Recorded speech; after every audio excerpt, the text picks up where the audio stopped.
kids, it's Leah here. Are you ready to Kideo on the go? Today I'm visiting the Han River in Seoul, South Korea. In the Korean language, it is called Hangan, which means Han River. The Han is the most popular river in Seoul, and it's also the fourth longest river on the Korean peninsula, meaning that the Han River is in both North and South Korea. The river is about 514 kilometers long, or 319 miles, and there are many fun things to do here. The Han River is so long that it flows through South Korea and North Korea and empties into the Yellow Sea, which is located between North Korea and China. But it isn't very deep. It's about 8 feet deep, or 244 meters. The river has many bridges that have been built over it. In fact, it has a whopping 27 bridges that cross it in just Seoul's national capital area.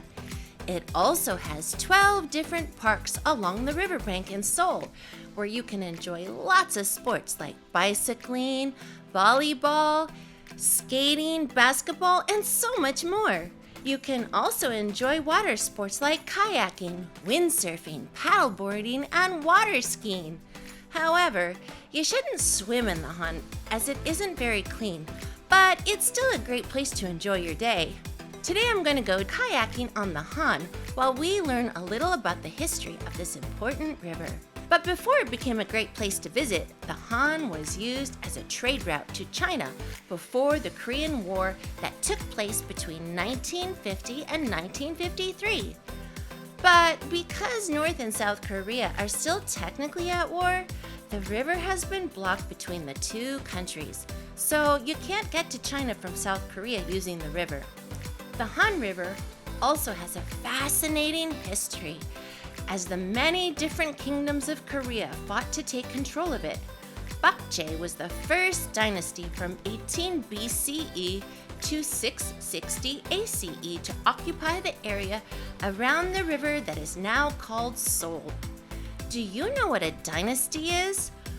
Well, it's a family or line of rulers, much like the royal family in England.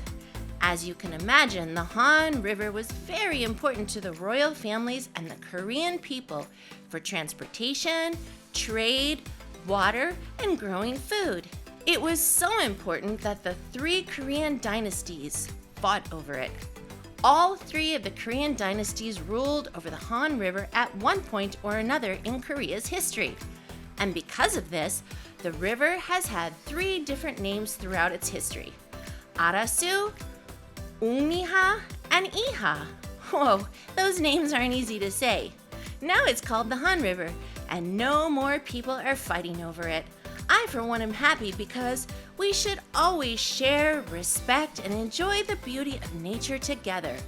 As the famous Indian chief, Chief Seattle, once said, "The earth does not belong to us. We belong to the earth." If you get a chance, be sure to visit the Han River and see all it has to offer. See you next time as we Kideo on the go with me, Leah.